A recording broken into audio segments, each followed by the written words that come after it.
Greetings Internet, welcome to Aaron Plays. In this episode I'm doing War and Peace, 1812 Russian campaign, and it's a Russian turn one.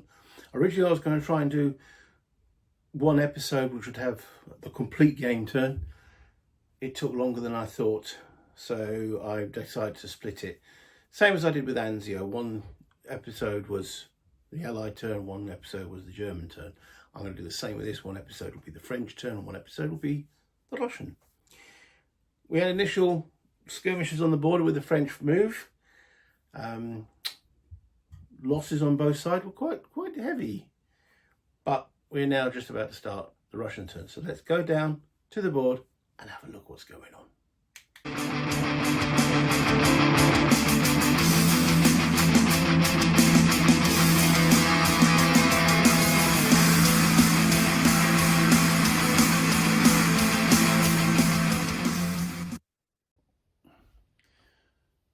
With the Russians, I'm going to be trying to maintain force integrity. I'm not going to be pushing the French. I'm not going to be attacking the French as much. I'm going to fall back as much as possible. Smolensk might be the place to start to hold up behind this river line. 45 Smolensk. Start digging in. But anyway, that's for later. First of all, we had the sequence of play. There's no attrition phase on the first turn, no alliance phase until November. We're still in May, remember it's monthly turns. And then in the reinforcement phase, the Russians get 3 shiny new troops. 2 in Moscow and 1 in Kiev. Okay, after the reinforcement phase, we have the movement phase. And as I say, we want to pull back as much as possible. And I also want to start entrenching a few positions. The Russians like to dig. So to dig in, the force needs to be 3 strength points or more. There's not enough in Kiev. And Kiev, okay, it brings in troops, but is that really that important for the defense of Smolensk, St. Petersburg, and Moscow? The other thing is to get these troops to the frontline positions.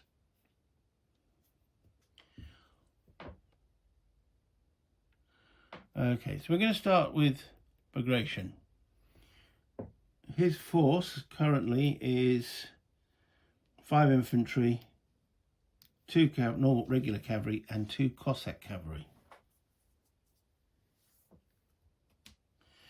We need to get these troops onto this side of the board, because once it's coming to here, then there's the attrition rate increases and the Russian morale goes from 2 to 3 because they're defending their motherland. Moving the swamp is 2, so he's going to go 2, 3, and I want to force march him. Now he's on the actual, this map, again the Russian map is harder to force march. Lack of food, lack of resources. Yeah, it adds all units in Spain or Russia is a +1 to the roll. He's moved 3 so far. I think we need to get him at least another 1 hex further. So rolling the dice, I rolled a 3. It's on the Russian map.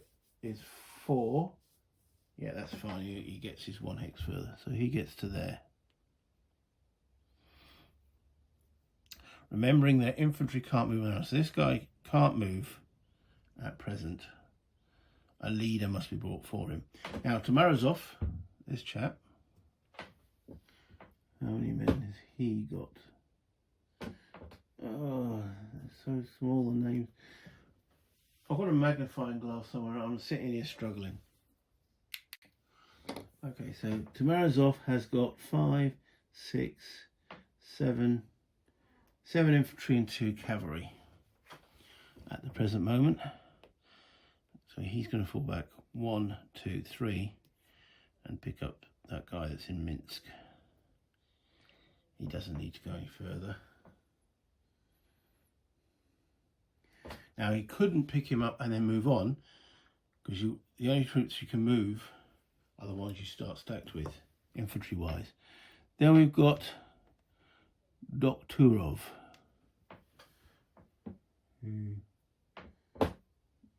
He's also got quite a big stack of troops.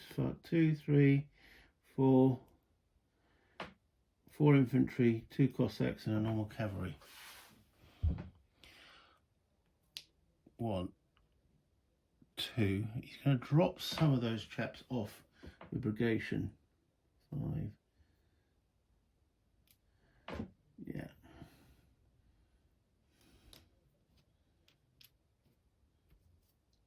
He's going to drop 3 off with Brigation. So far he's gone 1, 2, 3, and then he's going to stay there. So if Brigation does get attacked, he can reinforce him.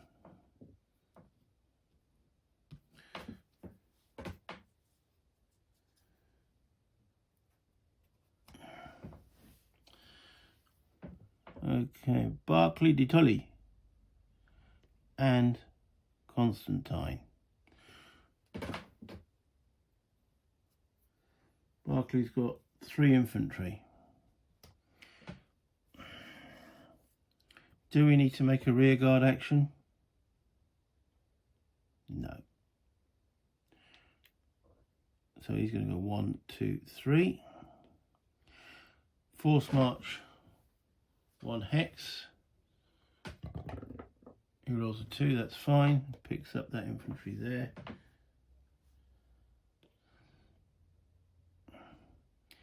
Constantine, I think it's pretty much mostly the guard. It is. There's only French guard getting the modifier, so he will go 1, 2, 3.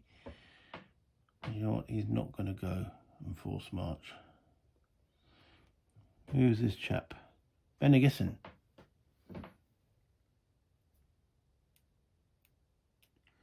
Quite a bit of cavalry, not much infantry. So,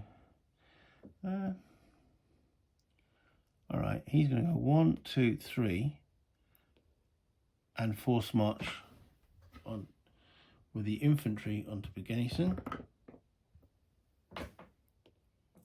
Constantine. Drops all those troops off. I'm going to make sure I'm using the right Bene Gesserit. Oh, it's purely infantry. So who did I? Buckhowden. Where's Buckhowden?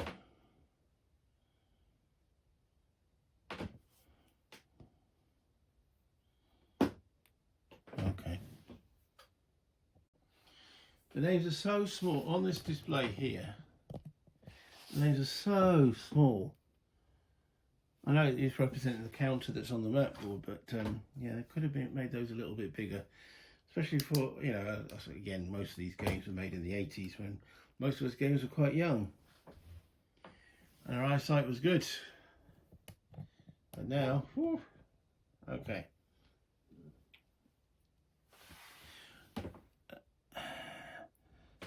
So Bene Gesserit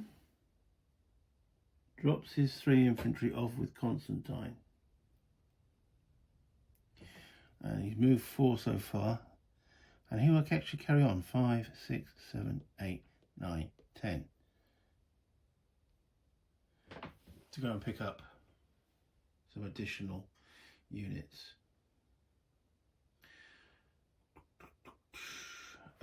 Okay. Wittgenstein. There's 2 troops up in Riga here.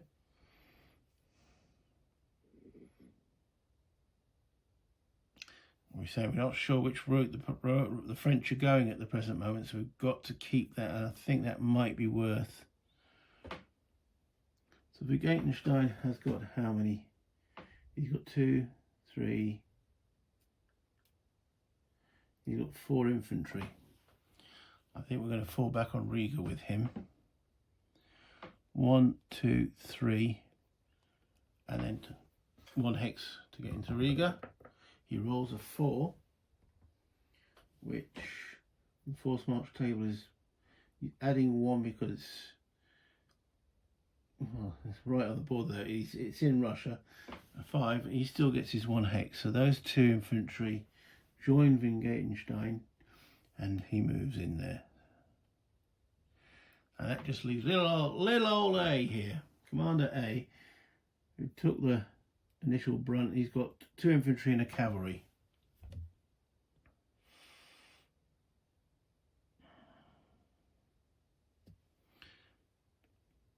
One, 2, 3. And we're going to try and move him into 1 hex for 4. And he rolls a 4, adding 1 for the Russia, which is fine. He gets in there. And the other guys can't move.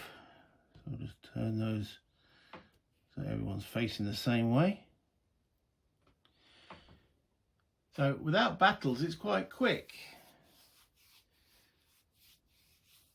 You know, just the movement. But I think we'll stick with the short videos. So that's the Russians falling back. There's no combat phase because there are none. And we advance finally the turn marker. We're now going into June 1812.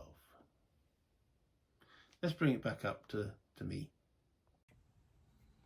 So that was a lot shorter because there was no combat. It's the combat phase that takes the time. But I think I'm going to stick. So there'll be a long French turn and a short Russian turn initially until we start going through the combats a bit more for the Russians, because there will be time to counter-strike at the present moment. Not too many losses taken from force marching.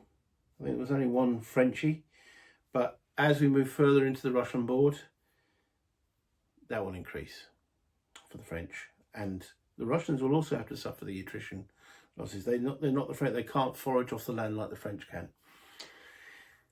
So I hope that was interesting. I know it's a shortened turn. There wasn't any combat. It was just me moving around and now pontificating and such forth. But yeah. Any comments much appreciated. Again, if I missed anything or did anything wrong, let me know. And you all know to do all the rest of the YouTube bullshit. Yeah. Until next time, bye internet and enjoy your gaming.